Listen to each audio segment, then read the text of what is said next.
Welcome, everybody. I'd like to get a start with the regular meeting for the DDA, Tuesday, October 15th at 6 p.m. Matt, will you do the roll? Okay. Oh, I'm sorry. We'll start with the Pledge of Allegiance. All out of order today. I pledge allegiance to the flag of the United States of America and to the republic for which it stands, one nation, under God, indivisible, with liberty and justice for all. Now we can do the roll. Okay. Chairperson Stabley. Here. Mayor Jacobs. Here. Dr. Hyder. Here. Dr. Clark. Waiting for him. Trustee Walker. Here. Mr. Berry's asked to be excused.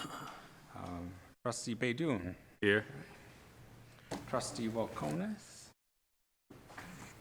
And we've got Dr. Clark's come in. Hi, thank you, it's okay.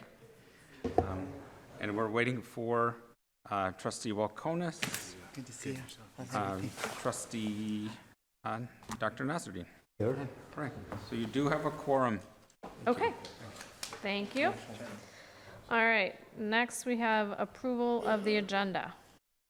So moved. Okay, do we have support? Support. Support from Alex. All those in favor? Aye. Aye. Opposed? Motion passes 7-0. We have 7? Yeah, Okay. yes. All right. Next we have presentations. Item A.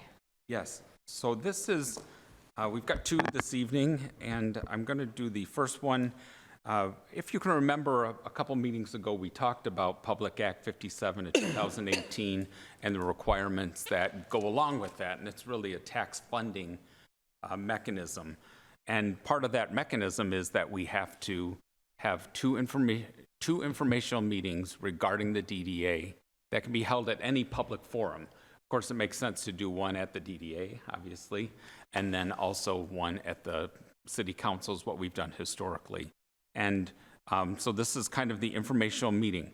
Part of the reason for the informational meeting is that the DDA captures funds, but they don't share all of the funds with our taxing authorities. So the Schoolcraft, the jail, Wayne County, all of those, actually, the DDA uses a portion of those funds.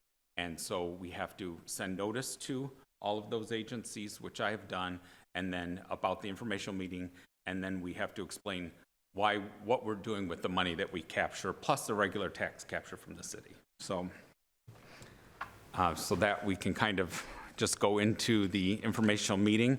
John and I are going to do it together, and it's very thick, but we're going to go really fast. Does that sound fair?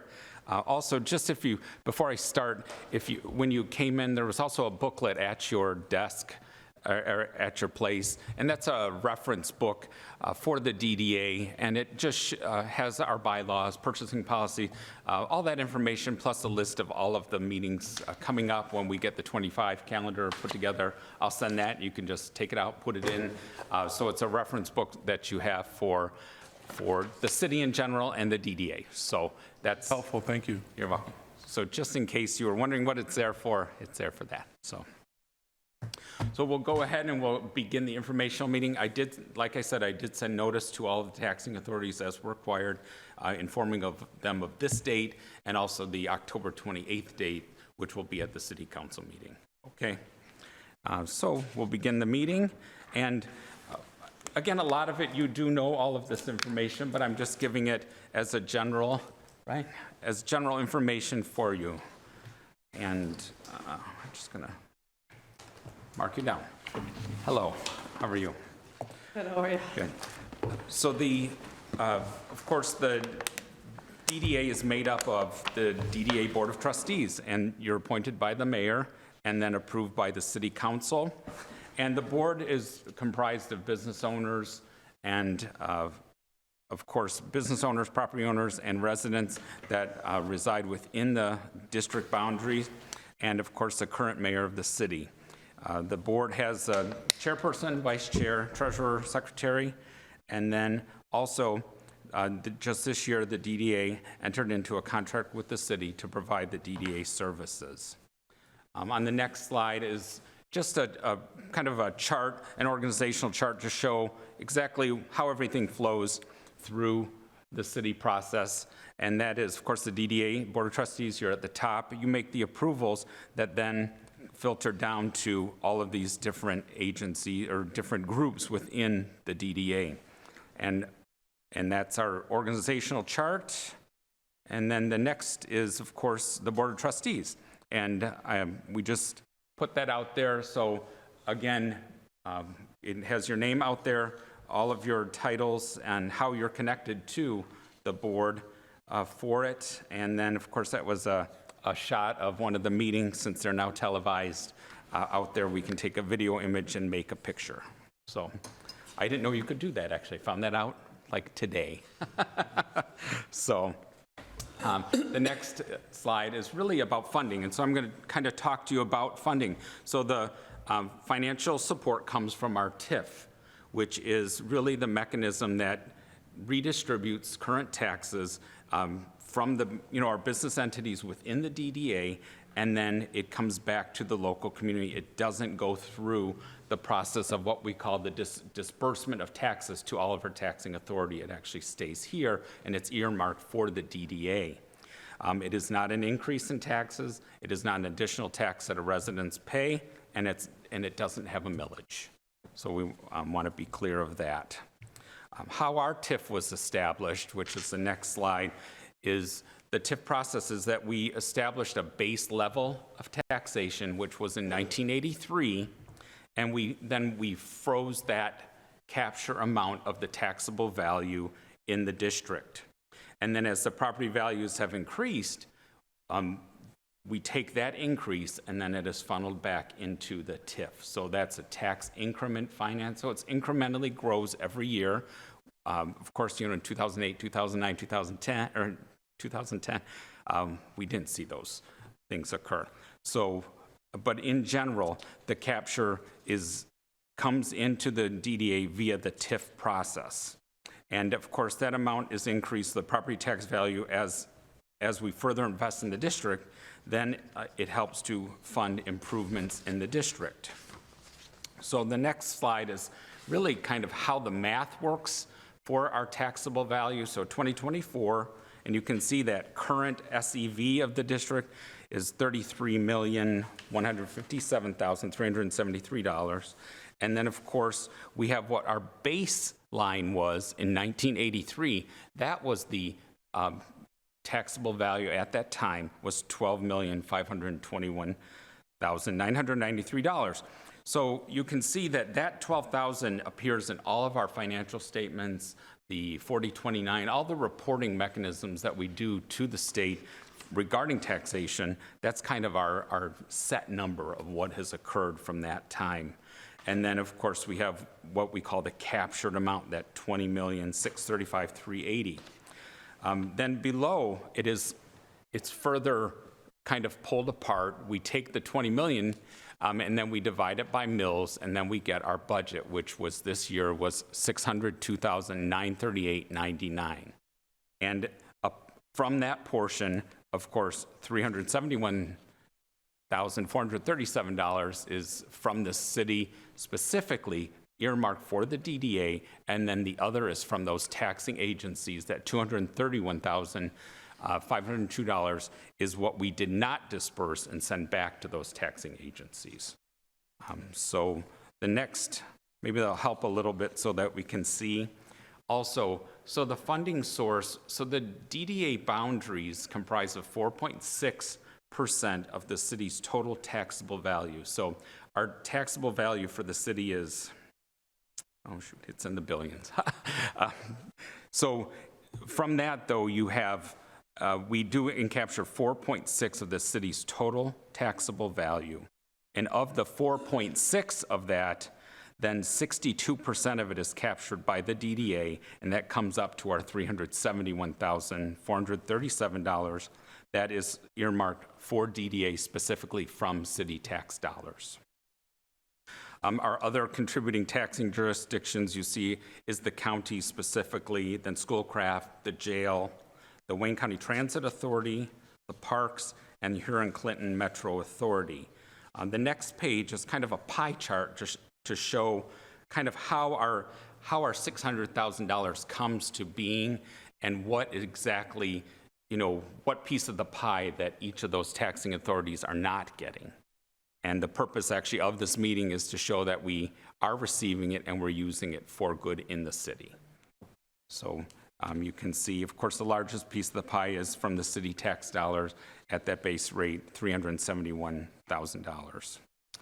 The next page is how the DDA funds are used, of course, for business and district attraction, community events, economic vitality, first impressions, and building awareness. So through our marketing efforts, first impressions, of course, is how our public improvements are maintained, and Gary does a great job of doing all of that maintenance out there.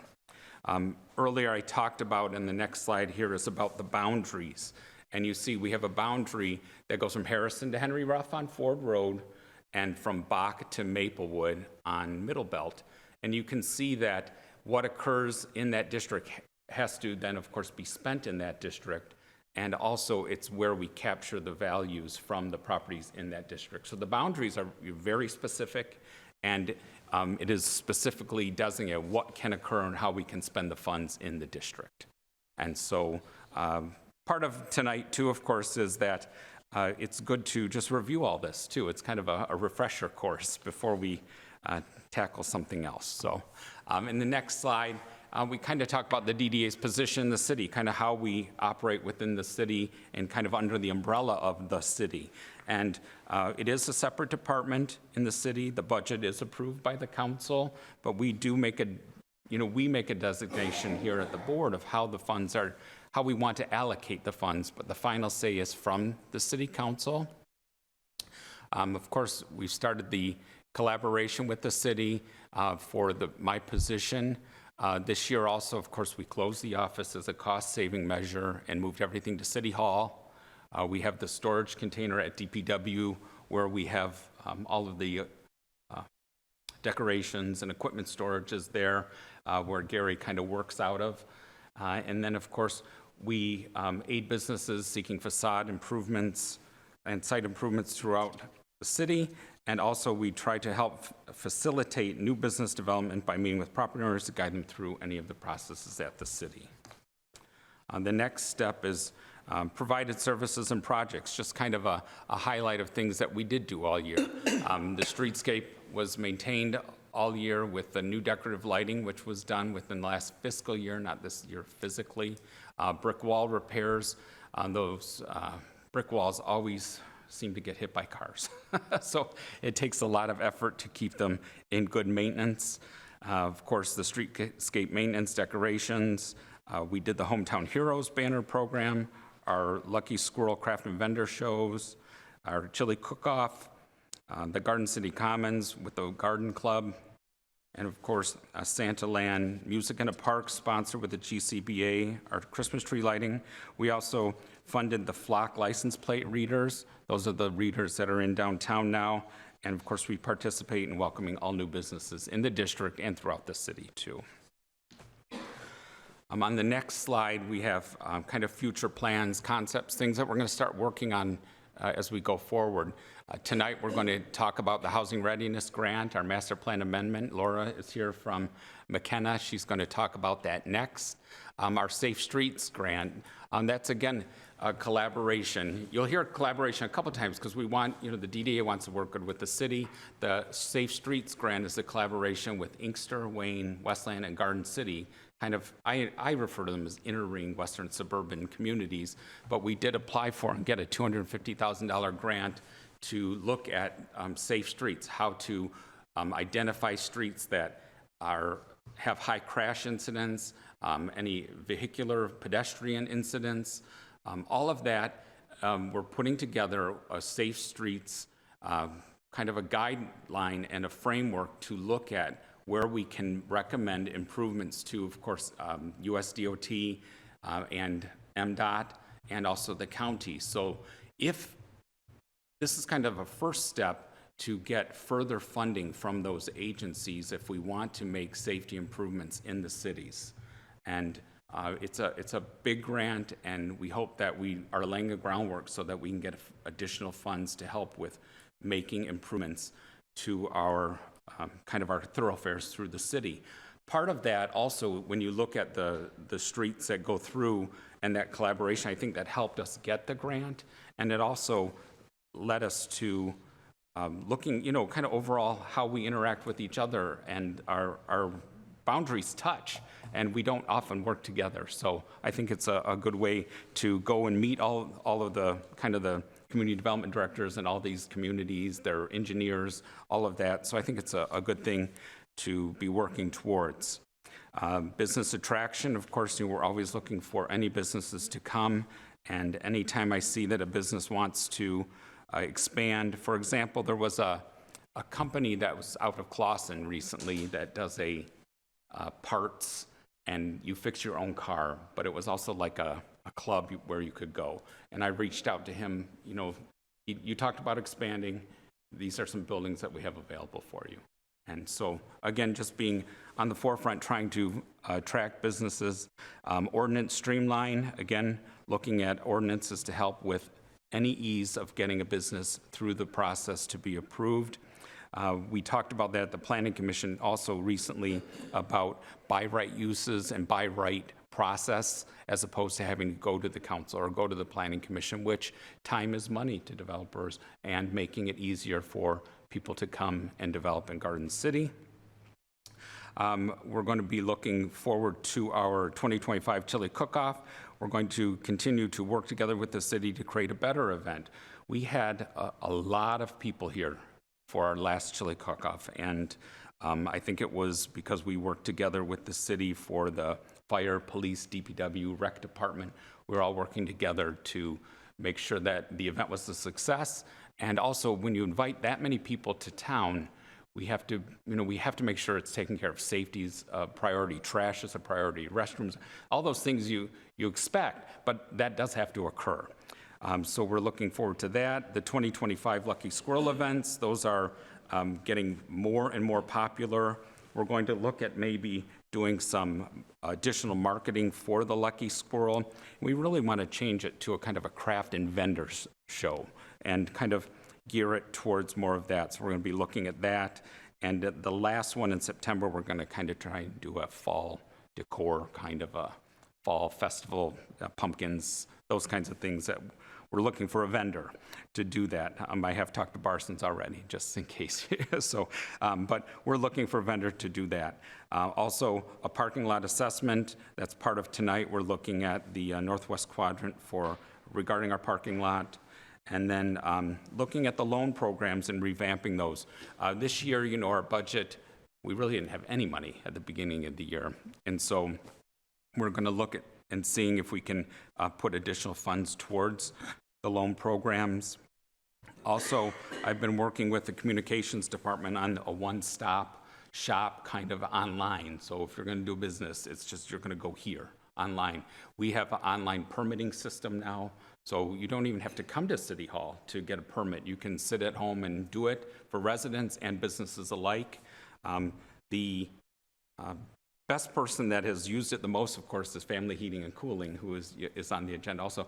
They can schedule from their business. They can apply for the permit, schedule, work with the homeowner to get all of it together. It's really a neat process for that, and we're going to have that link, of course, to our one-stop shop. I've been working on available property listing also, because, again, just so that I know what's vacant throughout the city, but it includes the DDA district. And then also, I'm trying to get a handle on, all the DDA businesses and the occupancy, and I'm working on that as we speak. So that will be coming. And then I think I am done. I think I'll turn it over to John. He's going to just talk a little bit about this and just a tour downtown a little bit. So in regard to loan programs, in the past we've had facade improvement and then parking lot improvement loans. But we want to look at those as a whole and maybe do some revamping and put some attention to those. We created a business signage grant quite a few years back, where businesses have the opportunity to update their signage and the exterior of their building. One, for a new fresh look, or maybe they did brand change or something like that, but also to make sure they're in compliance with our ordinance. And then architectural assistance grant is in place. We're gonna hear this tonight, but it's in regard to trying to motivate business owners to, get a little hope on their architectural program, or their architectural drawings and renderings for updating their business. We threw a bunch of pictures in here associated with businesses in the downtown district. So this is the old Clean Master building. It was Clean Master for a lot of years. I understand it used to be a pool hall, maybe. I had to educate the young here. Long time ago, a pool hall, but this is under new ownership, and just so the public is aware, this is under new ownership. It's got a new facade. They're parceling out the inside for rentable space for retail, and just wanted to show off the new business. Why is the gas in the front? Yeah, yeah, I have no idea. We renovated the rear also. The rear looks better than the front. I Right, the know. rear does look really good where the parking lot They make the is. determination that location, but yes, so, all right. Yeah. The next is on Middle Belt Road, the old, for reference, the Kitty's building. And then an additional building was built in between where there used to be an easement. So now there's another leasable space. The one on the right is actually leased out to a new business that's new in town. So there's another new business there. You guys are familiar with the former Alberts building, is now a banquet center. It's still in the process of opening, but it is beautiful inside. It's completely redone. Also, a new business we're welcoming to town. So, and this is a big square footage building footprint, which, in today's world seems to be hard to fill. Next is a cafe and bakery that's coming soon. Working out of the old Tita Size location on Ford Road. And the next slide will show you the rendition of what the new family heating and cooling facility is going to upgrade to. Again, I understand a long time ago that was a Long John Silver's.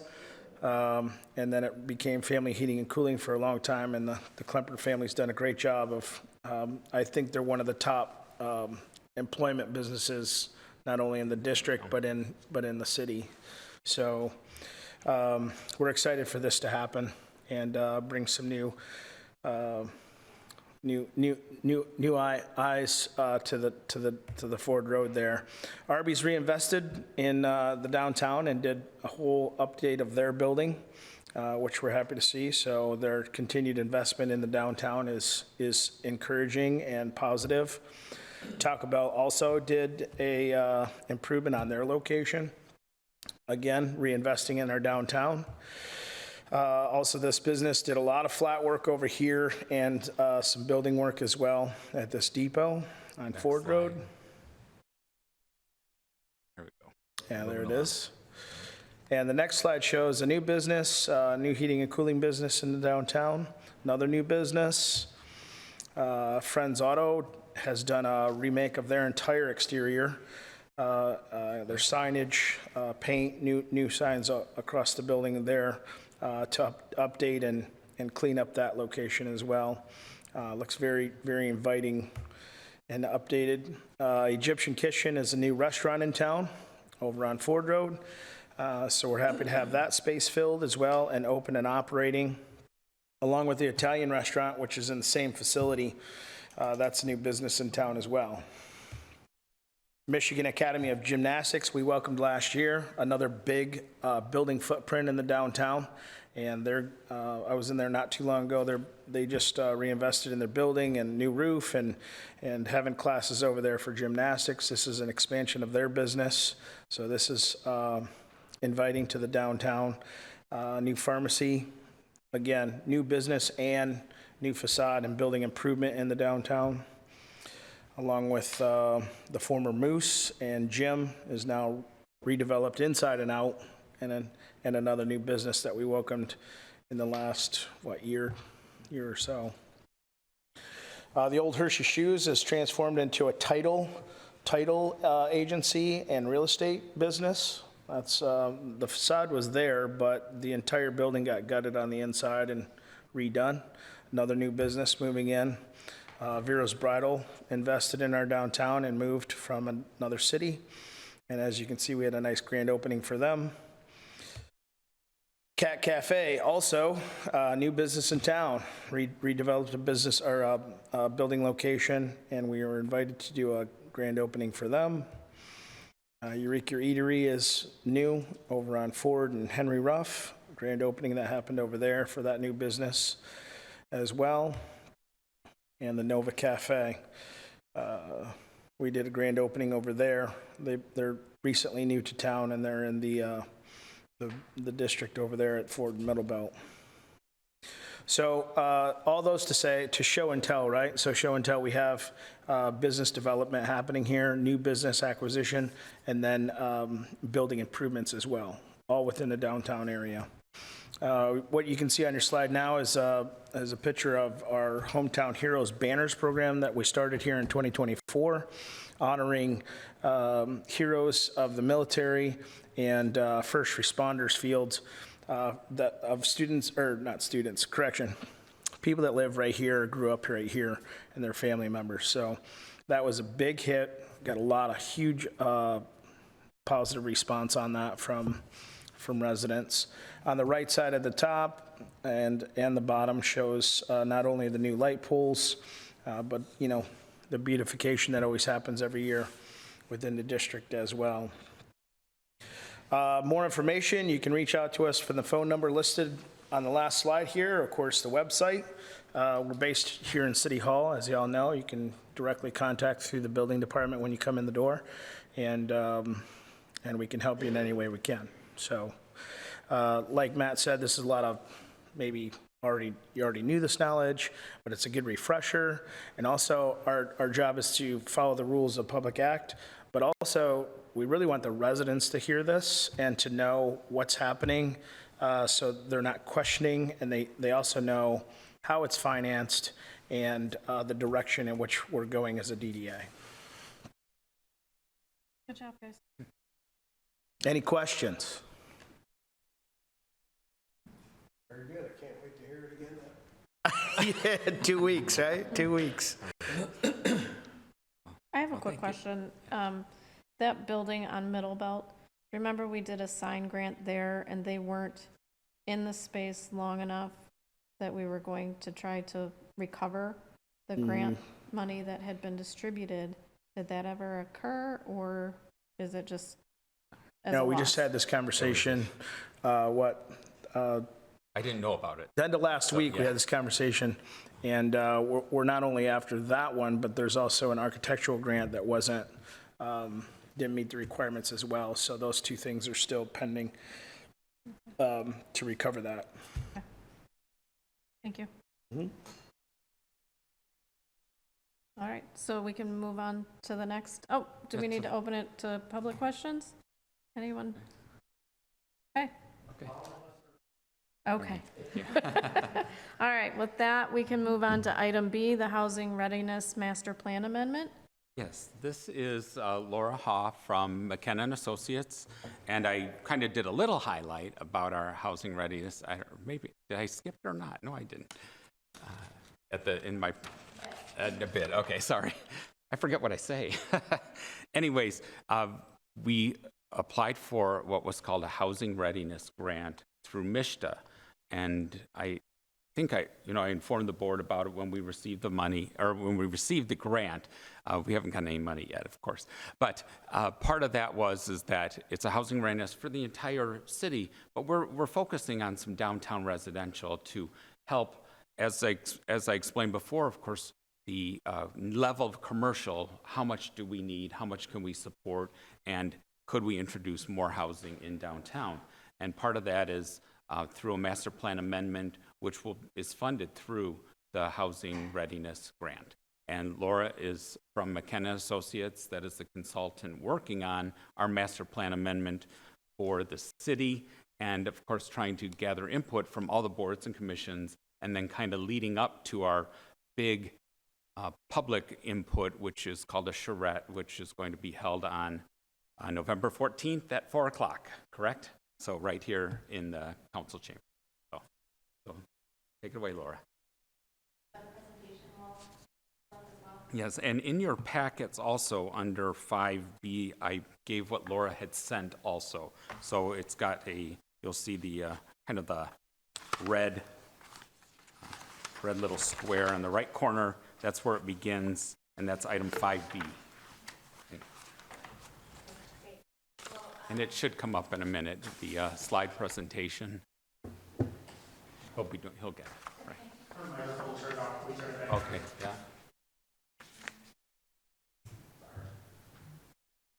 At the bottom, correct?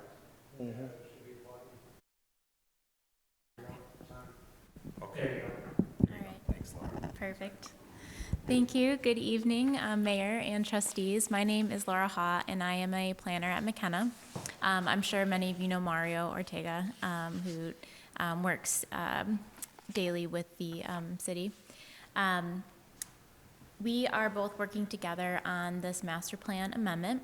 And as Matt stated, the next slide, please. The city has been awarded a really wonderful grant from MISHDA in order to do a very specific and focused amendment to your 2017 master plan that's focused on housing across the city. And the goal of it is to better address housing to increase the variety of housing, expand affordability, to review redevelopment opportunities across the city, and to make zoning recommendations to reduce barriers to housing, to make it easier for developers to come in and build the kind of housing that the city is interested in. And as part of this process, next slide, please. Over the next 9 months, we're going to be working closely with the Planning Commission, of course, as they are really the key owners of the master plan process, but we're also going to be working closely with the DDA because housing is an important component of your district, and of course, the more homes that you have within the DDA and a walkable area, the easier it is for folks to populate local businesses and support the community directly. So we want to try to take advantage of that. The timeline, a larger full schedule is included in your packet at the end of our memo in there. I think it's page 6 or 7. So you can see the time frame. We're really just kicking off this project, and we're here tonight to, or I'm here tonight. Mario was supposed to join, but he had a conflict. I'm here tonight to kick off this project with you and provide some context and hear your thoughts on the engagement that we have planned and housing priorities and goals. So we met with the Planning Commission last week. We're here tonight, and then we are scheduled to have this design charrette on November 14th next month, and bring a first draft back in December, and then there's more that will happen in 2025, but that's kind of, those are some key milestones for this year. The next slide shows our public engagement program, which is really centered on this open house that will occur, as Matt said, on November 14th here in the chambers. It will be followed by a formal presentation to the Planning Commission at 6:30. So you can either come to the drop-in session from 4 to 6:30 or the formal presentation, or both. It would be great to have the DDA support at that event. The event will explore where new housing could be located, what that could look like. We'll be drafting and drawing during the event. And we're going to be looking at some specific sites that are probably of interest to the DDA, such as the former Kmart site along Beechwood, the northwest corner of Middle Belt and Board. And that's the northeast corner.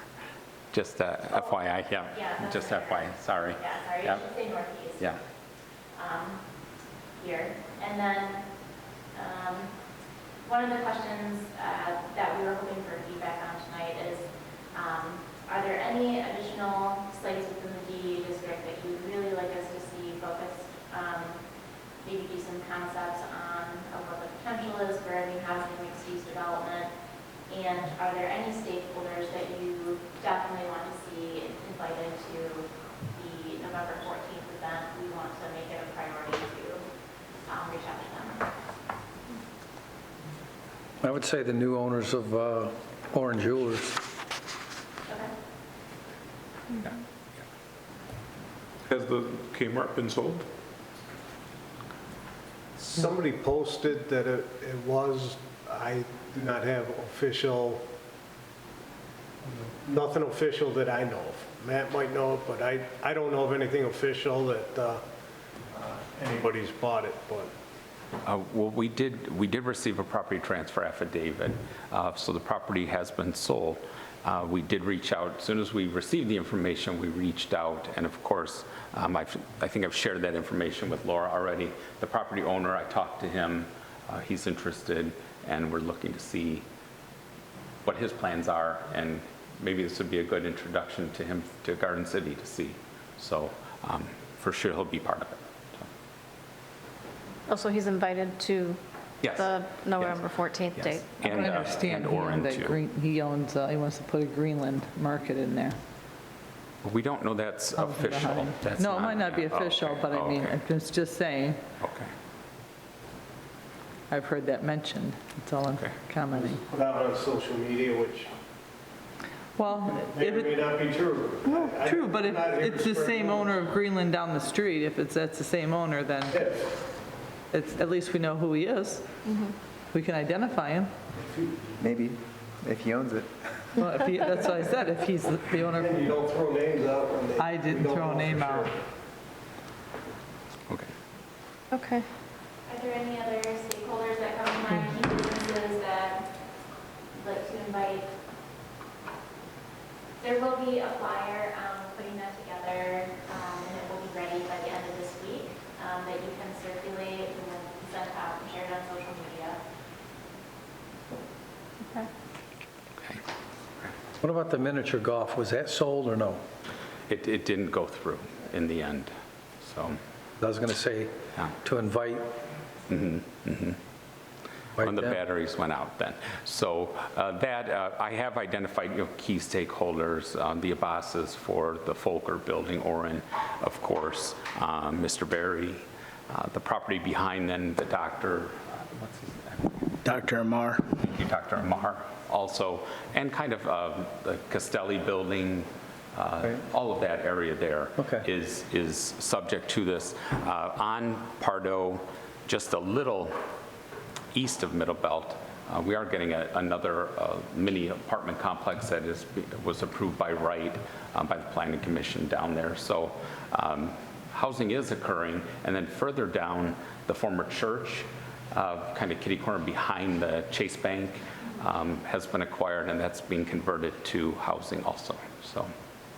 So housing is occurring, and then we of course want to see if we can shape it, make it better, identify affordability factors, and also look to identify what kind of housing in unexpected places. Just like I talked about, how much commercial, first floor residential, those kinds of things are, we need to look at and see how our ordinance can address housing, so.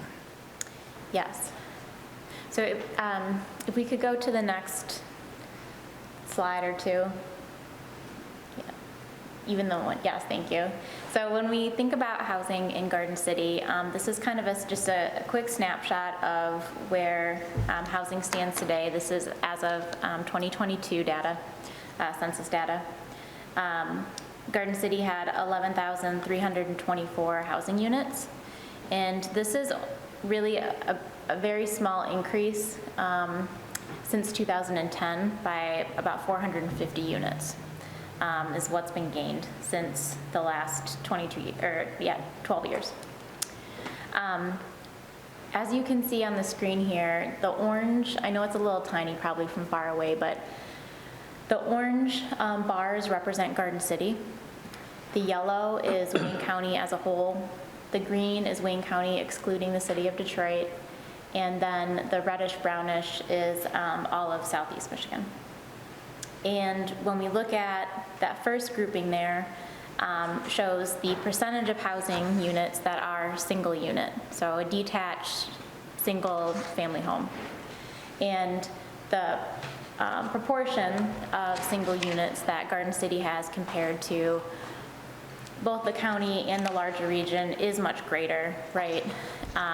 With less multi-unit dwellings. That second grouping there shows the multi-unit, the smaller orange bar, at only 9%. And multi-unit could be anything from a duplex to a larger multi-unit building or senior housing, right?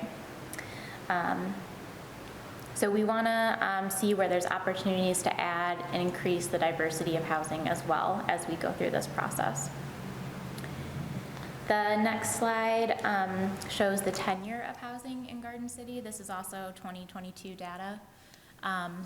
Again, orange on the left is Garden City, Wayne County excluding Detroit, and Southeast Michigan.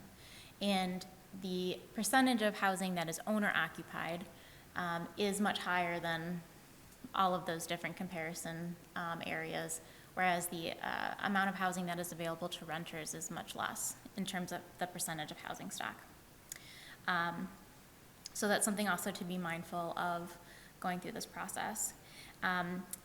It's really great that last grouping of vacant units. Garden City has an extremely low vacancy rate compared to the county surrounding communities and Southeast Michigan as a whole. It's 2.6, and you really want to be under 5% to be considered healthy. So that's an excellent characteristic of your housing stock. The next slide shows each one of those, they're really little dots on the map. They represent one housing unit. So when you take a look at the different housing types across the city, you can see how the majority is, again, that single unit and really spread out. The attached condo housing, just a couple of those, and then the darker red is the multi-unit housing. And as part of this process, it is a master plan amendment, so it is thinking about how the city will develop in the future and the policies and goals that can get it there. But we also want to look at how the zoning code currently regulates, and we'll be making recommendations as part of this process.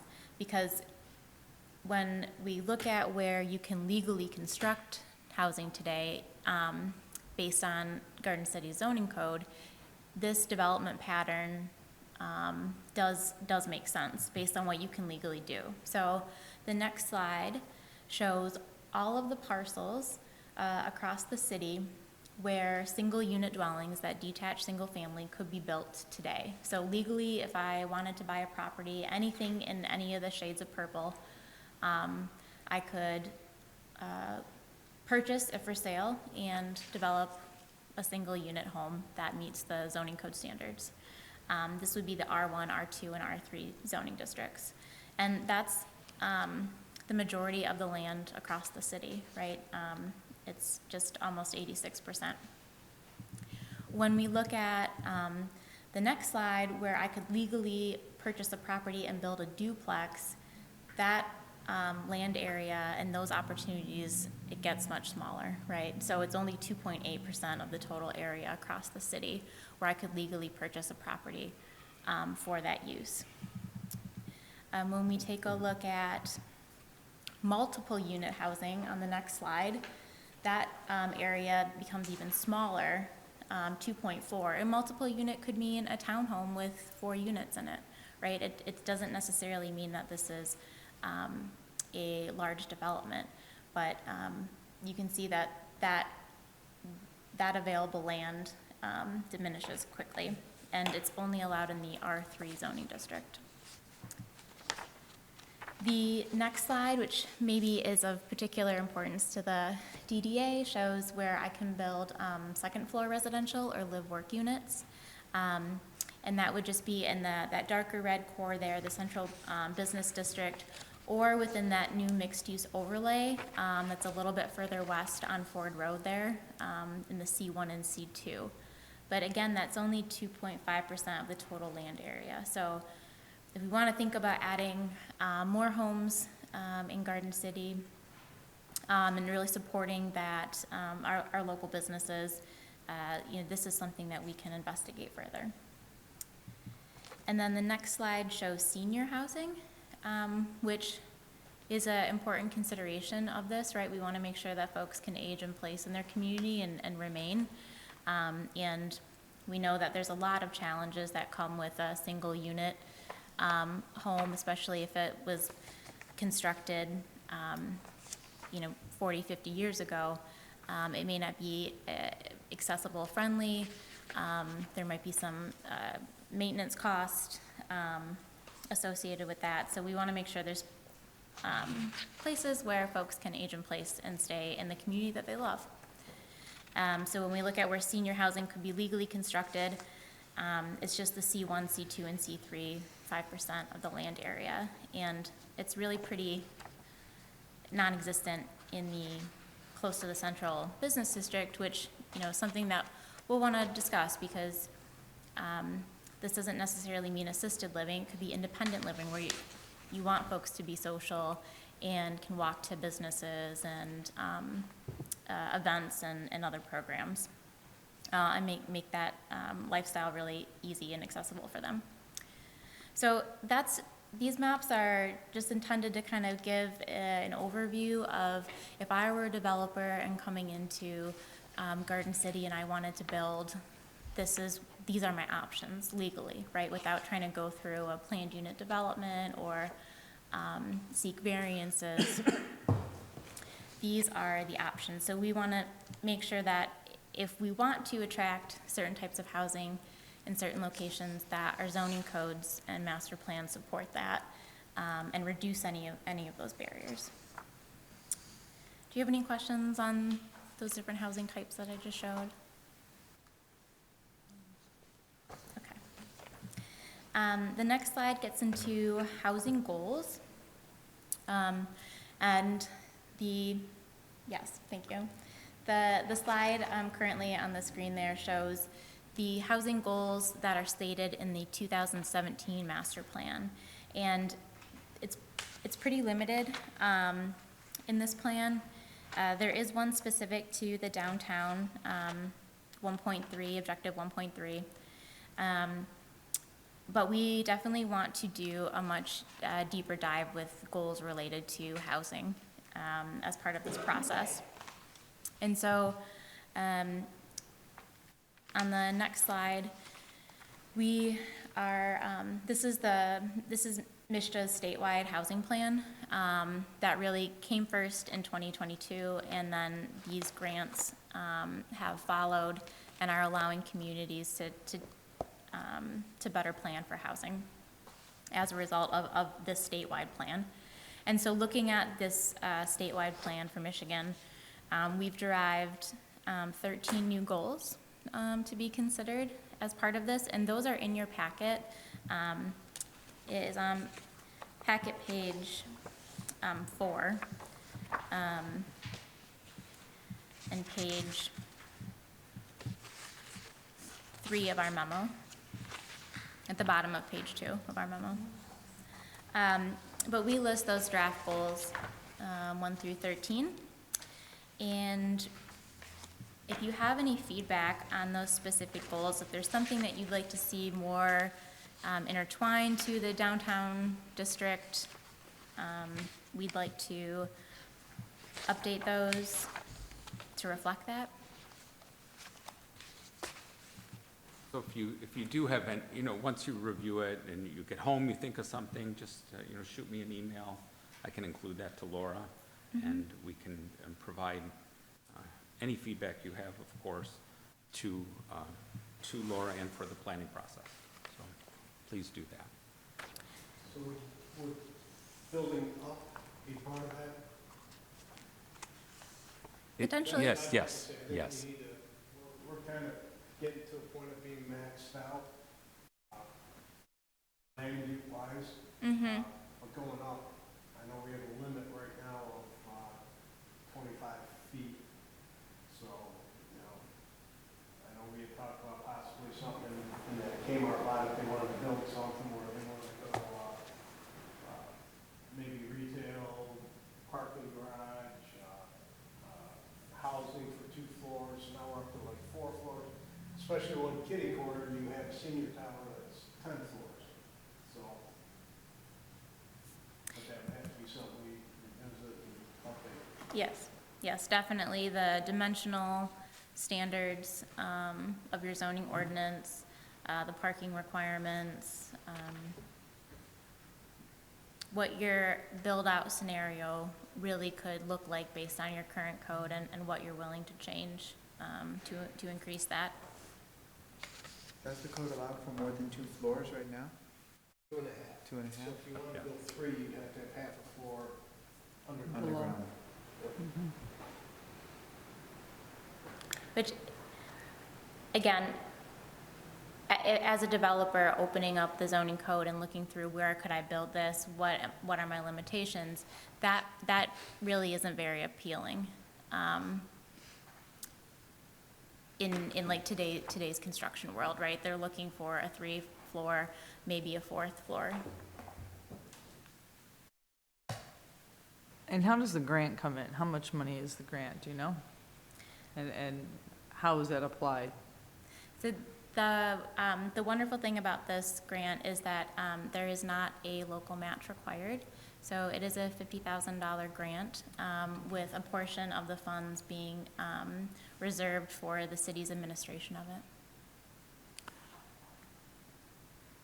So you said the grant is 50,000, and what else? A portion of the funding, there's no match, there's no local match required, and a portion of it is reserved for the city's administration of the grant. So this grant is only for the purposes of getting this discussion going, right? And revisiting the plan. Yes, it's But is there grants that are going to be coming for investors to come in and help construct this housing? not necessarily, correct. It's just for the city to look at, of course, how we can get more housing here. Also, part of it is an affordability factor. One, to stop sprawl. You know, it is harder to develop in an inner ring suburb as opposed to, you know, turning a field over in Canton Township, which are getting less and less, of course. But there's also the part of looking at how we can make amendment to the master plan that was covered by the grant. So it's developing a roadmap for the Yes, city, yes. where you could go or where you want to go. Because we can't grow any more our boundaries, right? So we can grow denser and we can grow up, right? So that 50,000 is just to cover planning, our planning Yes. expenses? Yes. So one of the goals of this, this master plan amendment is to take a very close look at what are those barriers to housing today, and to developers, and how can we streamline those? How can we make it easier and more development ready? How can we make Garden City more development ready in a way that aligns with the community's vision for what you want to see, aligns with you know, the business community as well. It's not just the residents, which is why we are here this evening to focus on the DDA. And part of the master plan process is that the planning commission is required to review the master plan every 5 years. They don't have to redo the entire master plan. They're responsible for reviewing it for accuracy, for input, additional data, updated data. And so it kind of hit at the same time the planning commission said that, you know, we need to look at housing before the grants were even available. And then I was able to write the grant and receive it to help offset the cost of doing the master plan amendment. And it just kind of timed perfectly, really. I don't know if Mishta knew that or not, that Garden City said they wanted to look at the master plan and update it regarding housing. But it was, again, as I, you know, at work every day, you look at how can we do this? How can we save money for the residents, for the business owners? And this was a way that the grant was done, and we were able to do that, so, So those recommendations will be here in 2025? yes. Yes. It was very timely in terms of the city's requirement to review its master plan. There's no, after the plan is in, there's no forecast as to what we're gonna do with the plan at that point, right? As far Correct. as timelines. Correct. Do you have any questions for me on this process, or thoughts on the goals, or anything else that came to mind about the stakeholders as we've been discussing? So for current property business owners that own property on Ford Road or Middlebelt or wherever it may be, that have a one One floor. level. And this opportunity brings about for them to be able to eventually put second floor and third floor. But is it gonna be, You would be allowed to do second floor. Our cap is 25 feet. So you, basically two Right. floors. If you wanted to do. But if you're gonna- floor, if- you yeah. go 5 feet up and 5 feet down into the ground. but if the building's already up, you're not gonna go down, you're only gonna go up. So does that bring about potentially all of these business owners that are on Ford Road? Because it's gonna boost their property value to eventually be able to build that much higher, right? Yes. So this could be an open forum for not just specific business owners. It could be for anybody that's wanting to. It's not just for new, it'd be for existing business owners. Like to expand or. So would this be like a flyer that would go out to every business owner that's in the city and district? Like, once the plan is done? No, what? For November? this- Oh, for the charrette, we're gonna do a public outreach, it'll be on the website, yeah, all of that, so, yes. Yeah, this will hopefully create opportunity for existing business owners, property owners, just to expand the options that they have with their property moving forward. Thousands of living units on second and third floor. There could- Yeah, it could, and All of a that, sudden, yeah, so, and then we will gladly welcome all the new residents, so, now we just need people. yes.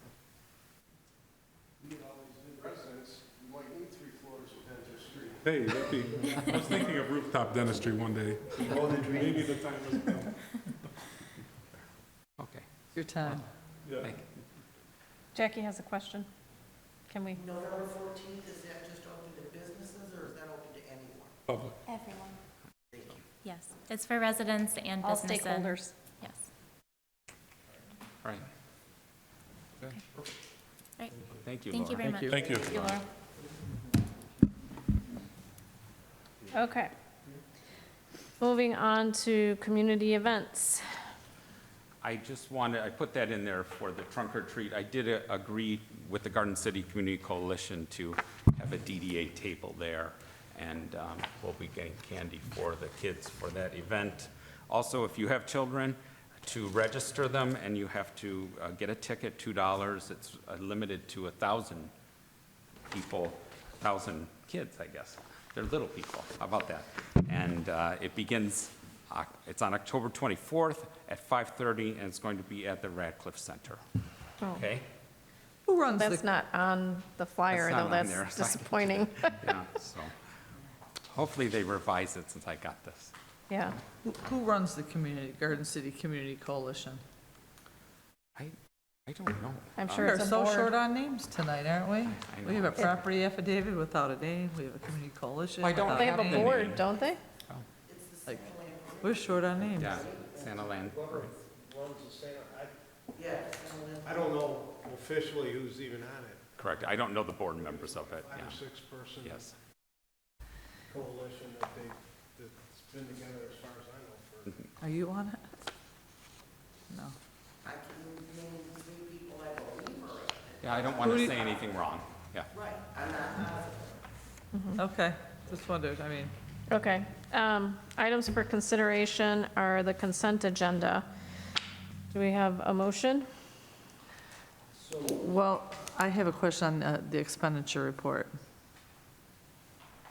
If you Are we get a, on sup- that? Are we if you get a, just doing the DDA minutes, or are you doing all of them? 1, 2, 3? It is one motion usually.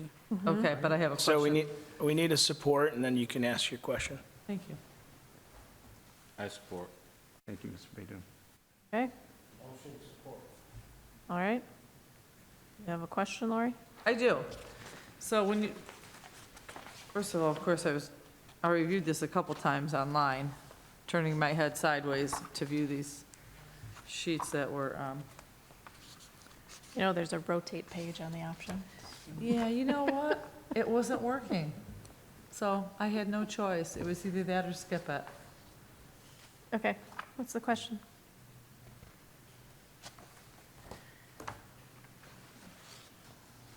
Well, for one thing, oh, I did get one of my questions cleared up before the meeting.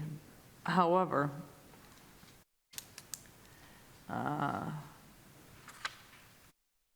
when we look at, like, for instance, the administration fee, do we have an invoice for that? We do not. We do pay it, just, it's a journal entry done. And anybody looking at this would know what that is? Is it listed somewhere else, or no?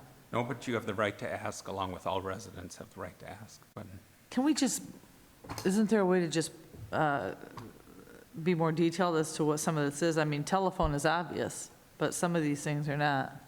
Well, there was an agreement with the DDA between the city for that $1,000 a month for I'm not- administrative costs. Well, I'm not questioning that. Okay. I'd like to know, when we call it administrative costs, what exactly is the administrative cost? Is it just the bookkeeping? Is there more to it? And if it's not invoiced, then how do we know what it is? Well, the administrative cost is to handle all of the financial dealings for the DDA. So it's, So all of our accounts payable, all of our tax reporting that is required, all the cash in, cash out, all of that is handled via our administrative fee that we pay to okay. the city. So it's all financials and nothing else, correct? Correct. Yeah, And and their that's taxes, approved as okay. part of the budget when we go through that, right? Pardon me? When we do our budget approval, I believe it's been discussed during the budget, you know, Yeah. when we've gone through these items line by line. Because we've done that with the budget discussions, right? Details? Yeah, I mean, we've asked Okay. questions on these line items when we've gone through the budget.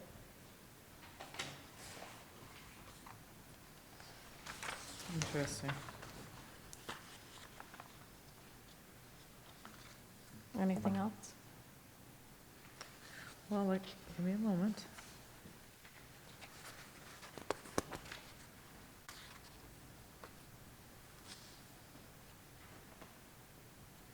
I had a question concerning the chili cook-off for those fees. Mark, you probably have the answer to this. I know we approved all the things listed, but, oh, let's see, this isn't actually even the spot.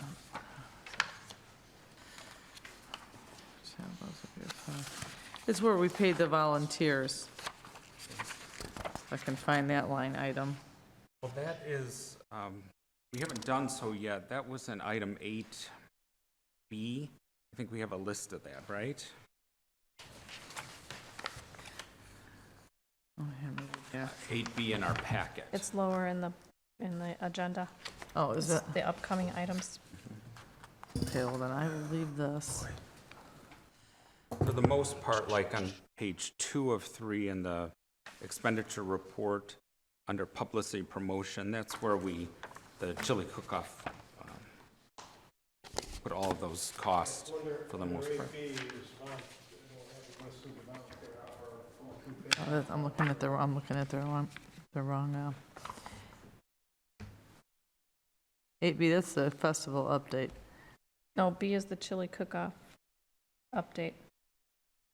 Yeah, So that's the update. It has all of the items that, but the expenditures are up here, though, in 2, expenditure right, because those report. are all of the ones that we approved already prior to the event.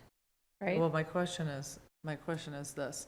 So we approved the fundraising money for volunteers. But I understand that there were a lot of city workers there that were being paid. And I didn't see it in, I don't believe they were on the clock, so they were volunteers. they were volunteers? Well, So they were included in that small figure of a couple $1,000s for volunteering? That's how they were paid? Okay, just, that was my question. Now I'm good. I do want to clarify. There were, some employees were paid.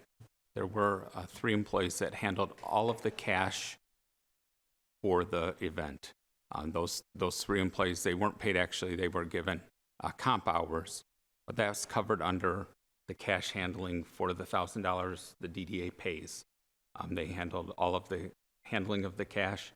We did give them the option to, and of course they're all certified at the city to handle cash, and of course they handled the cash for the event for us also. It was a lot of money, actually, and we want to make sure that all those people were acknowledged. Are they bonded? And bonded for handling cash for the city, which the DDA is part of that. We did give an option also, if you wanted to volunteer your hours and not get comp hours, there were some employees that did that, and they selected a charity of their choice. Some did the home pantry, and some did the Goodfellow. I think the Goodfellows, and the Needy Family Fund also. That good. is done through City Hall, and we collect money all year for the Needy Family Fund. So, and some did that. Okay. Thank you, Matt.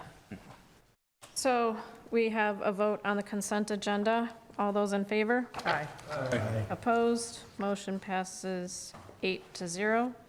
7B, action items. 2025 Lucky Squirrel is up first. Yes. I just wanted to have you look and see the dates for next year. May 17th, July 19th, September 20th.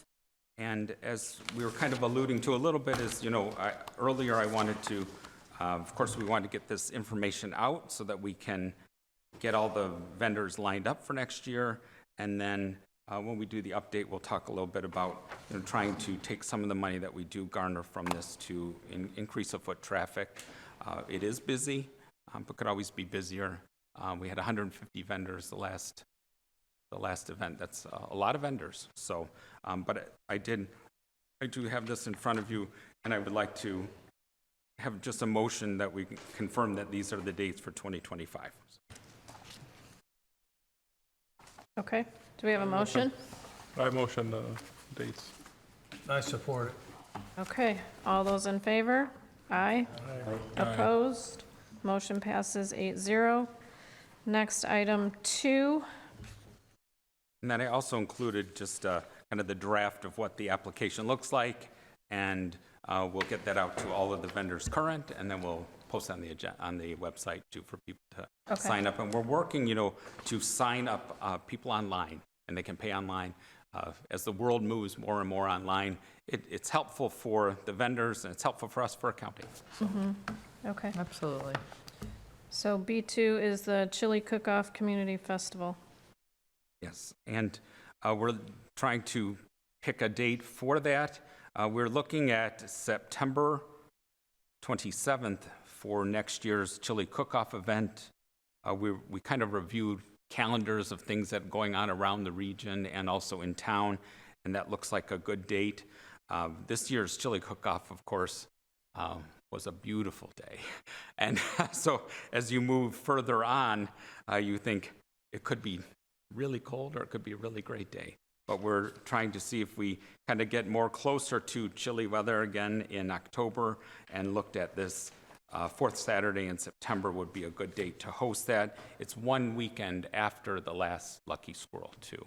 And What about the St. Raphael's Festival? Have you that's checked? going to be the second, Second weekend in is it the 13th, I think, of Yeah, September? that's what I just Yeah, looked at when I pulled okay, my phone yeah. up to look at the So calendar. I called and talked to the church too, just to make sure. So, so that, and then also I am looking for a couple members to join our committee for the 2020 cook-off. You don't have to say now, but I would like that if you want to join us, and also approve the date for the 27th. Okay. Do we have a motion to approve motion. the date of the 27th? Support. Okay. All, One question for Randy. The Michigan State game, Randy, was that the weekend after our chili cook-off this year? Do you remember? Remember how we were, Michigan State, yeah, they haven't played yet this year. no, They haven't played yet. We're playing next. oh, yeah, no, you're right. okay. I All guess we were those- talking about tickets, and I was thinking, geez, I missed it. All those in favor of the September 27th date for the next chili cook-off festival? Aye. Opposed? Hearing none, motion passes 8-0. Next is item B3, survey of the northeast quadrant of Middle Belt and Ford Road. And this is, like I explained in my cover memo, to just get an idea of what we own back there, and also it could be useful for more parking lot assessment over in the northeast quadrant. I know that we had the recommendation for the northwest quadrant. I think that Trustee Walker had asked us to look at, but when we were trying to get surveyors, they're like, there's too many properties back there. We're going to charge you too much. And I said, okay, well, let's focus maybe on the northeast quadrant. It may come in effect for us to know, of course, what property we own back there, where the lines are, because I'm not 100% sure either. And then also it will kind of tie in with our housing readiness grant, and also look at, future either placemaking ideas or something like that in that northeast quadrant. I think it'll be something good for us to have, so we know exactly what we own, and then if improvements are occurring over there, we know the limits of where we can improve. And I have a question on that as well. So we're not approving the northwest? Correct. We're approving northeast? Yes, So you're saying the northwest where Kmart is, the lot over there? yes. So my We're question, saying not that. we're not to do that? Correct. And why would we not do that? Because typically when people have to come back out, they charge more. Well, The city owns very little of that property. I mean, that's the primary reason. and there were a number of parcels back there that was going to be, I think, more costly. They basically said, I don't want to charge you a ton of money for, you really only own a little bit. And I didn't want to expend city funds that way, is my recommendation. Did you talk to someone at Cantor about that? Jonathan.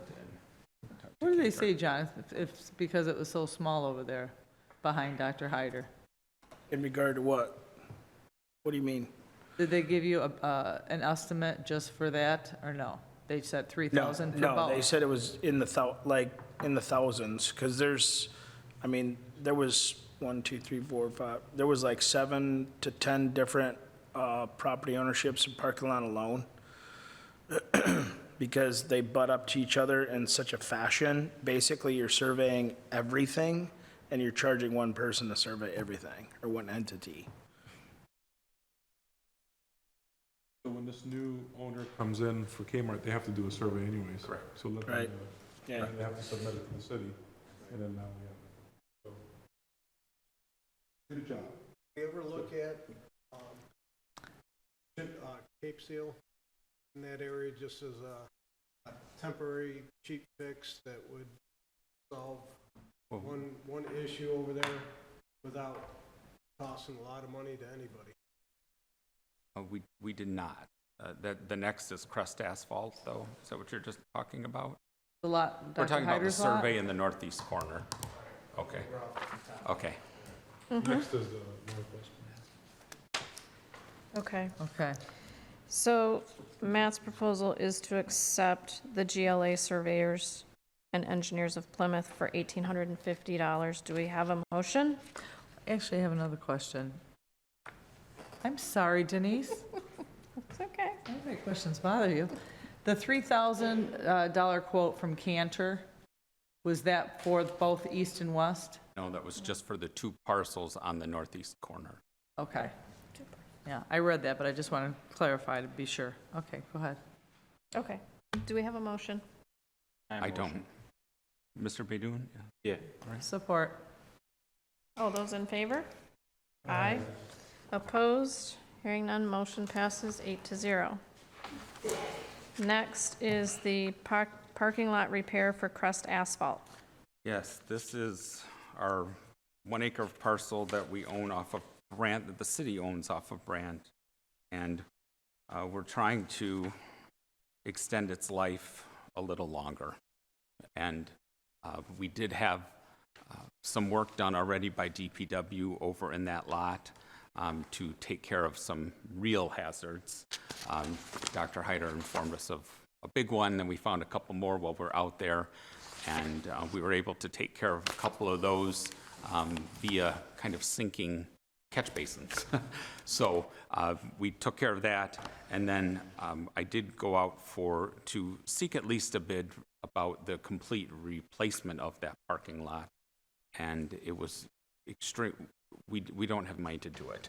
It was approximately $142,000. That was from Al's Asphalt, and they said, well, while we're in town, this is what we could maybe do it for.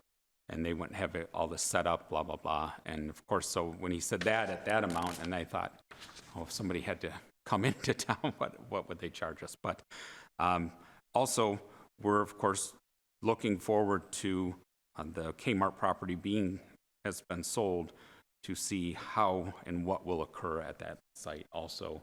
And easements, access, all of that has to be addressed with that. So, but we do need to at least look at trying to fix any problems. And when I spoke with Crest Asphalt, they do a lot of work actually in Garden City. They're just outside of Garden City on Middle Belt Road.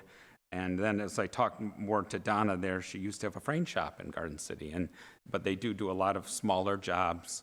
And I think that she can do some seal coating and what they call hot asphalt, hot patch instead of cold patch, that will maybe adhere better to what substructure that we have there. And that was. Are you going to be cleaning out what's there or just dumping over? They're going to, anything that is really unstable, taking out, but not a complete mill and fill. So it's it's more of a patch situation. Yes. Yeah, I mean, the right thing I'm not an expert, but I've had several parking lots repaired and patched in the past. Mill and fill is the right thing to do. But the mill and fill was going to be the $140,000? Mm-hmm. You know, that's one lawsuit against the city. Somebody can collect that money, right? Well- I've had 2 people so far, just in the past week, flat tires. And I'm getting the heat for it. They think it's my lot. Sure. Well, we're trying to make it better as best as we can for the funds that we have available. It's bad money. It's good money on bad services, you know? That's and then they're asking for how much again? 2,800 The repair, 2,800. 2,800 to repair. I mean, how do you seal, the winter's coming, it's gonna, that's all gonna peel right off. It could, possibly. Better than nothing. Again, we're trying to make it a little better, and this was what I came up with. I don't have any other Would Al's be able to quote what a repair would be rather than a million? Would be able to be, or at least revisit that, because they're pretty good at doing some, or at least maybe if we can get Nagel in there rather than Al's. Nagel's been very good. Okay. Well, of course, the 142,000 kind of scared me a little, because we don't have any money allocated for this. Will come out of streetscape repair, kind of, and so I don't know. I mean, I could go out for more. I have a contact for Nagel that'll be able to quickly come out and give a quote so that we can, talk about it. I hate for the city to spend all this money and then it's useless. So do we want to table this? Price for doing an inch on the top of it instead of removing the whole thing? We tried to do it like an inch on the top of it instead of removing the whole thing. Get an estimate for that? I mean, we could, whatever the direction is. I think So- it's less than half of that cost. Yeah, just like an inch. Usually they do like an inch. Less than 142, It'll be probably half of 142, Correct, maybe 70. close to about 70. but we didn't have any money for the 142. We don't have, again, Have to we remove could the do whole nothing, big of a- and, how or we big of an could, area I was is just it, trying to Dennis? make the recommendation, but I don't again, I don't I'm not know. sure. Listen, I'm not a parking lot expert, so How big of an area is that? it's actually 1 acre. For the whole repair. For the whole repair, we would do 1 acre. Well, this was getting the worst spots of the 1 acre. So do And we it was want to focusing table a this? lot on the western edge, too. It's better to do something than nothing. It's gotta happen as it's as an emergency repair. So I motion to go ahead and repair the emergency. And if there's further damage, then the city's gonna have to re-table this again. Did you have another fix that wasn't expensive, or no? I couldn't hear everything you were saying down there. About what? They're talking about just taking an inch off instead of like the complete mill And and fill, what which it could be about half that cost, he said. Some of my problems. be said about 70,000, that's what he's saying? Like an inch on the top of the- I don't know, they'd have to have somebody come out to quote it. Maybe can we just approve an amount? They So just that we don't wanna- have to wait a They month? want to approve this, and then we'll readdress a total repair. Well, that's why I was trying to get some more information. Yeah. Dr. Hyder, I couldn't hear all the discussion down there. You were talking about another option. I know he said, I know another company that will do it for a fraction of what Al's would do it for a lot better of us, because they're working for me now. They're doing some other properties for me. Nagel, and they're, I think it would be Nagel, sorry. Nagle. so what was that now? But for the emergency repairs, I think it would be worthy of just getting somebody out there just to get it cleaned up and get those harsh surfaces, nipped so that they Make don't it safe.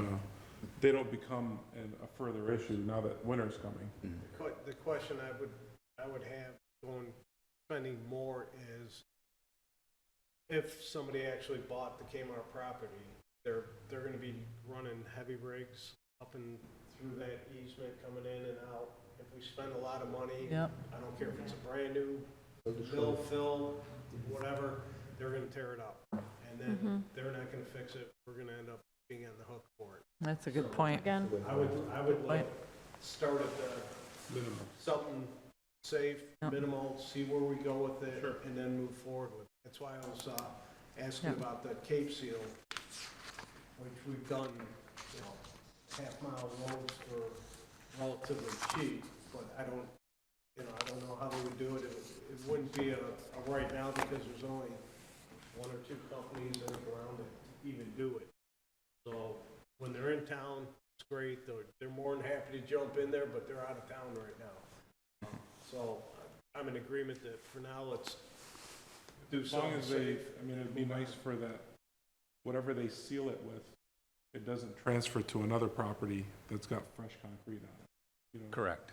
Yeah. So, because the traffic flow is coming in and out of there, and whatever that they're gonna seal with, it's not gonna make that look good, and then another property. And I've seen, Oh, you know, I know. you come down Middle Belt and they're working on Ford Road, and all of a sudden Middle Belt is bad. So, I know. Okay. but yeah, I motion to go ahead and get this. Could a different sealer cost significantly more, where it would take a vote, for instance? That's a cheap price, I mean, I don't know. That's what I'm asking, so, because I'd hate to see Dr. Hyder's lot held up there. We'll find out. Well, if Matt, inquires Don't about know, a different yeah. sealer, and the difference It's not Matt's is, fault, but we'll find out. but if the difference isn't an extravagant amount, it'd be nice if he could just go ahead with it, without having to wait a month for us to vote on it. That's what I was asking. well, Dr. Hyder doesn't want it tabled. He wants us to move That's forward. exactly, that's I what would I'm move saying too, forward. we I should would motion to move Yeah. forward. So we have a motion. Do we have I support? I support. Okay, I heard Alex first on the support, Matt. All those in favor, aye. Aye. Opposed? Hearing none. Motion Becky, I did passes see 'em come out 8 and to do that, 0. The basin, The basins, yeah. looks very good. Okay, thank you. Okay, next item is 7B5, the architectural facade grant for family heating and cooling.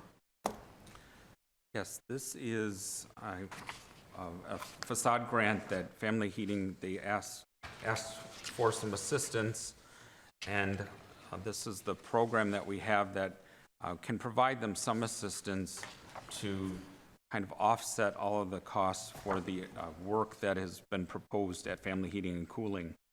Just so you know that, and I provided everything that they've done, and on top of it, when I was reading the architectural grant requirements, is that the architect also has to be qualified to do so. And so I included part of what the design team plus all of their resume and their abilities and qualifications. But I also wanted to just kind of walk through a little bit of what they're proposing and their investment. They're looking at quite an investment in the city for that, for all of the costs to make this change, about 1.5 million at least. And what they're proposing to do basically is just, they're not knocking down the entire structure. They're going to kind of work on top of it and around that structure and make it a modern office place. Currently, the CEO and the CFO work in the drive-through area of John Silver's, what they told us. goodness. So, but if you see the floor plan and the elevator, the the showroom, they're really enhancing. They are a large employer in the city, and they are really enhancing. They're doing this really, they were saying, for their employees to make it a better place to work, a better environment to work out of, create a better outcome for all of their employees. And also they wanted to invest in the city. This still remains their hub, their main location. They have 2 other locations, but they want to continue to be in Garden City, and this investment is showing us that they want to be here and continue their operations for that. And so I wanted to put this before the board for their request for $4,000 to cover some of their architectural costs. I motion to approve that. I second that. Yep. Hey, Matt, Okay, here, how much did you say there? 4,000. 4,000. No, the total investment that they were putting. At least on it. 1.5 million. okay. Okay, so we have motion and support. All those in favor, aye. Aye. Any opposed? Hearing none. No more Long John Silver? Motion passes 8-0. Moving on to item number 8, other business. We'll start with A, the Lucky Squirrel update. Yeah, and in your packet, you have a P&L statement that basically shows all the income and the outgoing expenses, and then the final amount of deductions and then income for that event. As you know, there's 3 per year. The overhead's pretty low, but we do intend next year to do some social media marketing, paid advertising to try to drive more traffic to the event in conjunction with some ideas that we have to seasonally, depending on spring or fall, to do some more seasonal specific event additions to it. So kind of enhance it a little bit. And, you know, most of the vendors we have, great to work with, love coming back. They say it's one of the best events for them for the year. So we want to keep that drive going. Any questions on the Lucky Squirrel? Basically, our income versus our expenses really aren't going to change other than the expense of more media. But we can't really add more than 150 vendors, so we're kind of capped out on Correct. income. Yes. Yeah. Yeah. Part Yeah, of unless the- you raise your price. Yep. One of the ideas I was thinking about, and you'll hear more about it, is maybe doing like buying bags, you know, Lucky Squirrel bags, but then they have to register their email to get a QR code, and then they'll show the QR code to get the bag, but it'll drive traffic, but then it will build our database to get the word out of when this event and other events are occurring. That was kind of one of my ideas. It Makes it easier to carry your stuff that you're purchasing while you're you can carry the stuff you attending. buy. So it'd be kind of a neat, and you can get those bags really relatively cheaper, so. But some of those ideas, we're just trying, John and I are just talking about how to make it better. We have to work a little bit better on traffic control also. We still, every so often, a car wants to drive in there. I don't know why. So we're going to work on making better barriers also. And would you so. consider doing different size bags too? Because sometimes, you buy larger items, it might be good to have, access to a larger bag. We were looking at like the grocery size, like the Kroger or the Meijer kind of, that size, what we're looking at. Okay. But So the handle bags that we had before, do you know where those came from, John? Yeah, and corporate graphics, that was part of donations that were associated with a great sale price that ended up being in-kind sponsorship associated with the chili cook-off back in 2020. Okay, So we just had an overflow amount of those, right, and they printed on them for us, so we used them. okay, So, yeah. yeah, a couple of items. One, we added some music to the last one. People really got Yeah, excited about that. We did live that, and then we music had was a very nice. live jazz band showed up and wanted to play for an hour and a half. So that was good. And then we're really looking at how we can optimize and really do like electronic registration. Takes the weight off everybody involved. But yet we do have to be conscientious. There's, a lot of older people that do this, and they still like to write checks. So I think we have to be open to all options. But if we can, drive it more electronically, we're going to. The next item is the Chili Cook-Off Community Festival update. As you can see, this is basically the financial rundown. On the left side is the deposits or income associated with sponsorships, vendors, and then the sales of beer and chili, and then any ancillary income such as the Rick's Custom Cycle. They run the entire bike show for us, and then they take all the income from that and they donate it back to the coffer of the event, so to speak. On the right side, you'll see the expenses. We did incur a little bit more on expenses than we have in the past, but also we increased a lot of activities and children's activities specifically. And so you can see the final down on the bottom. But overall, you can see the breakdown of sponsorship, vendors, beer sales, chili sales across the bottom of that as well. We do, Matt mentioned it earlier, we do want to add a couple board members to what we're going to create as a complete chili cook-off festival committee. And we have a lot of ideas that we want to get started on early on in the season, including increasing our sponsorship, which will help offset some costs as well. Questions on this event? The only thing, I know it costs more, but I did hear a lot of past people that have been there talk about their kids really like petting zoos. Mm-hmm. From when we had them versus other events that they've gone to, kids love it. And I know it's expensive, but hopefully we can get some sponsorship and possibly look at way early, but Okay. at getting those guys, because kids We were trying to love playing with wild animals. We're trying to figure out how to use Garden Street, or Central, use Central more, because we block it off for traffic, and so it's kind of like a blank area, and we're trying to figure out how to do that. So it could be Zootopia over there, or something like that. Even when we had it on it, right, it is expensive. I know Okay. it's a big expense. How much was it? How much was it? Do you recall? I would say somewhere around 6,000, 5,000, somewhere around there. Ouch. 4 to 6. I don't know. That's a number to come. Don't It's quote me expensive, because yeah. I don't know that's a lot. for sure. Yeah, 4,500 comes to mind, but we haven't done it in 2 or 3 years. But that's the importance of meeting early and getting an initial kickoff meeting, because things of that nature get booked up very, very fast. So we would have to make that decision and book that right away. My what I would like to see on that one, if we had, say, $5,000 for a petting zoo, if we could get a sponsor for that. You know, here's Joe's machine shop that wants to sponsor the petting zoo. They cover that expense. That would be where I would go with that, where it's not going into our general fund, so to say, but it would cover one specific event, high price ticket.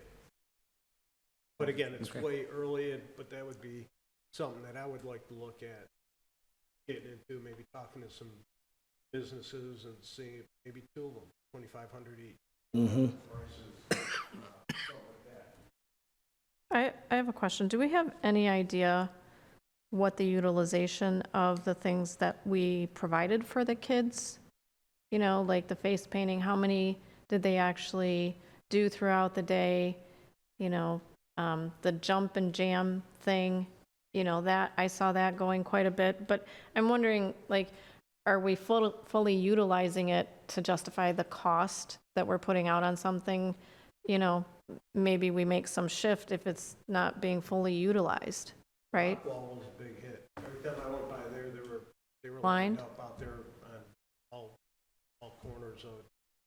I just wonder if we have a way to track it, you know, with the people running it, or, you know. I mean, I can do we- some inquiry, but, you know, I was every which way, and so were anybody else that Everyone. was there, so,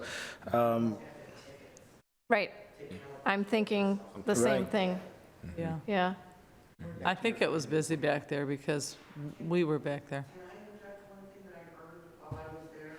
Older people were not voting for the chili QR code. The QR code. So if you did a hybrid where you could QR code or vote, that might be helpful. For a lot of people. Yeah, the people's choice, I heard the same. Yeah. correct. Dr. Clark Going had back some. to your earlier point, when do we start trying to aggregate people that will contribute to things like petting zoo or things like that? How do we go about doing that? They're looking for committee members now, and it'll, anytime. You know, if we can sell the idea now, Yeah, we've set the date early this year, right? Like, I think the planning has taken place a little later. So kicking it off now and setting the date, we can really start to, you know, engage with vendors for locking these down, I and think by maybe, first of the year, we should be able to start, whoever's on the committee that gets in there would be able to start meeting and having these discussions, looking for sponsors, looking for ideas of what we want to do, where we want to go with it, all that stuff. Mhm. Start recruiting Dennis for the petting zoo. I'll do the bags. We'll do the bags. I'll donate the bags. okay. You can put Alex down for the bags, he said. That's for Lucky Squirrel. Yeah. Okay, right. Yeah, when Thrilled. you guys figure that out, if you do decide you want to do the bags, let me know, and then I can probably just donate whatever it is for the bags. great, thank you. Thank you. Thank you, Alex. $1,500 too, Great. for Flexmark. Okay, Excellent. And then I have another comment on that, because we're setting the date so far in advance, which is so helpful. And that if you wanted to run it the same way with inviting volunteers from all the groups, I think that that needs to be done months in advance as well, so that they too can plan. That was my only kind of grief with how fast that went, because I think that we needs got to a be late set. start last year, we had the Yeah, way too community late. It needs to be development set director way and- out. Set that out way out, because that way we can fill all those spots. You know, we can look 2 weeks out and start getting nervous and calling our family and saying, you need to be here. Matt, do you think we were well-staffed with volunteers? Oh, we can always use more. Okay. Can always use more. Oh, you look good with the broom and dustpan. Until you had to skate out with the supposed wedding. I know. That was important Well, we event for the allotted, family. $3,200 in volunteer hours money, but we only used 2373. So, yeah, we could use more volunteers, but also a lot of this stuff I think will get ironed out when we have consistent, intentional meetings about this throughout the entire year next year. So one Wonderful. item too is, I know that they're required to make a minimum amount of chili, but it ran out so fast, right? Like, a lot of people showing up, We're you know, going, they're not even able I to think the problem partake with in it. that- I think the problem with that is even if you have that amount of chili, we only had 9 teams. Mm-hmm.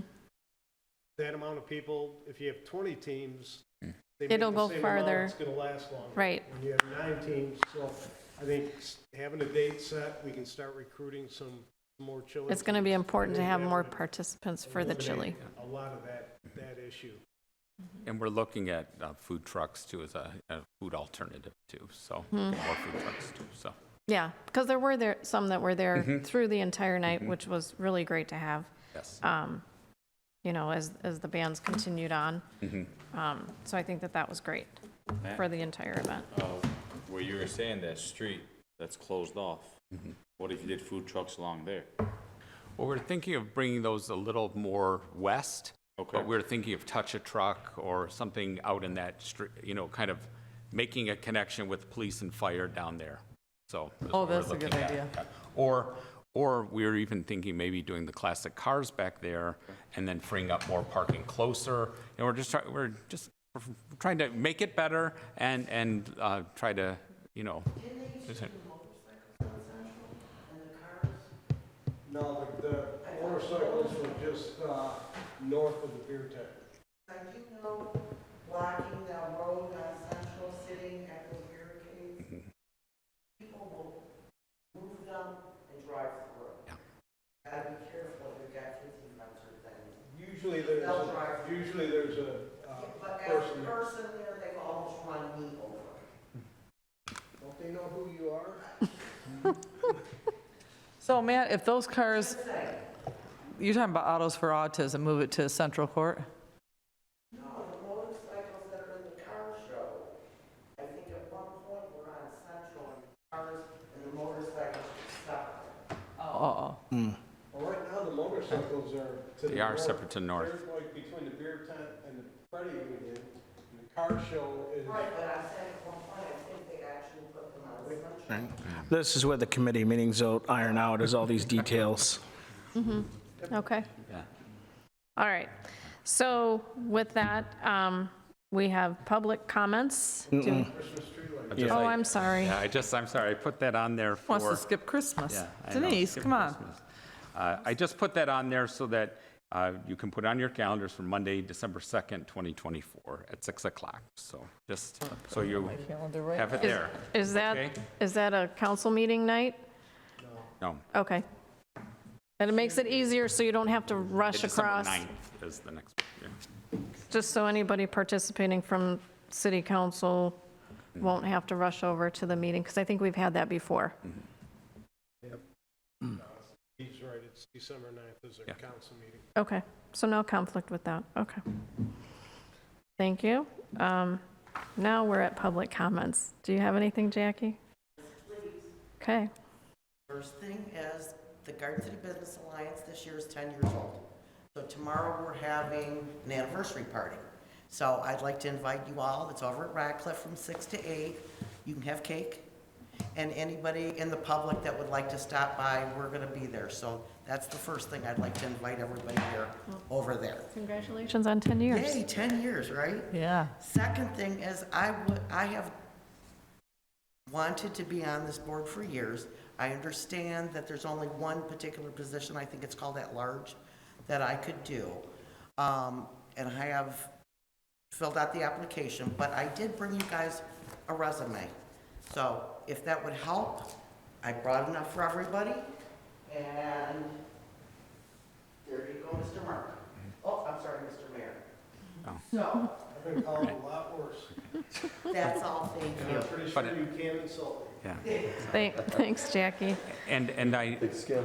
but Jackie is a wonderful volunteer, and she does serve on another board, which is an important board too, and you can only do one. So, yep. Okay, so that, the other one is the she really does a good job on the board review, which is the tax, beginning of the tax tribunal where people can come and discuss their assessments, and she's been an important part of that too. So thank you. They kind of take a lot of guff. Oh. Can imagine. The board. Okay, board review. next item is the director's report. I don't have anything because I think I'm Covered done. it all. Okay. I Okay, missed you all there. trustee board comments. Dr. Fadi? Good? Okay. I'm okay. Okay, you. Randy? I'm good. Okay, Lori? I'm good. Thank you. Alex? All set. Okay, Dr. Clark? I'm good, but I had a question regarding the jewelry store. What happened with the jewelry store? So do we know if it's gone up for sale? What, did somebody buy it? Orange Jewelers, yeah. That was sold to a group, and I don't want to mispronounce the name or whatever, but they have businesses in Dearborn, and they bought all that property from the Mazzonis, and they are in the process, as far as we know, that I know, white box, first floor. We're not sure what they're gonna do, if they're The gonna second unit. do residential upstairs, or if they're not doing anything. And I don't want to say anything because I don't want, it doesn't happen. They haven't put in for officially what they're gonna do with it. So it's just kind of white box and everything, and I've seen the for lease sales on the, like the old Play-Dohs and further east places. So that's as far as I know. Maybe you guys know more, but that's what I know. That's about right. Did they ever acquire the Allstate portion of that strip No. there? Okay. All right. Okay, Mayor Jacobs. The only thing I want to say is, I appreciate everybody taking the time to be on this committee and coming out. I've met with other boards and commissions, and I do appreciate, because I know you guys have businesses. I know Mike teaches a class right till 6 o'clock and then gets here a little bit late. So I appreciate everybody being here. The only thing is, if you can't be here when Matt or John puts out the email that says, we have a meeting tomorrow or in 3 days, it'd be nice if you would respond and just say, yes, I will be there, or no, I can't be there. So if we know we're gonna be short a quorum, we don't have to, 3 people don't come here and kind of wonder if we're gonna have a committee or not. And again, it's, yes, I'll be there, no, I won't be there. And we all understand, everybody has different jobs, different hours, different things, and it's a balance. So you want it on a yes as well? If we Got can, it. yes. Okay. Yeah, I'll include that in the email then. yeah. I mean, it does make it better to plan, because put a then Matt QR can send code out a in there. cancellation of the meeting if we don't have a quorum. So that would be good. Right, but again, I obviously I point to all the boards and commissions, and I try to express the same thing to all of them. Your time is greatly appreciated when you take the time out to come here and volunteer and do what you do for us. I greatly appreciate it, along with all the other boards and everything, you guys. It can be hard and hectic when you have kids, businesses, wives, husbands, so, Yeah. thank you, and that's my comment. Okay. Thank you. So I have a couple of items.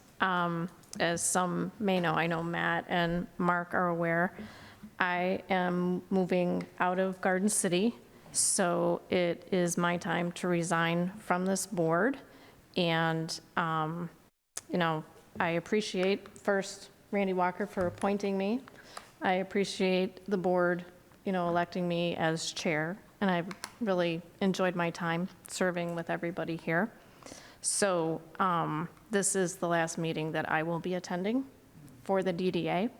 So I think as part and parcel of that, Randy will be running the next meeting, and you all will be voting for a new chair and possibly vice chair or whatever. You'll have to, do a little bit of shifting. So with that, I thank you all for this opportunity. Thank you. Thank you. Thank you for your time and service. Of course, happy to do that. So, and with that, we have nothing further. This meeting is adjourned. Thank you. All right. Aching. Enjoy your new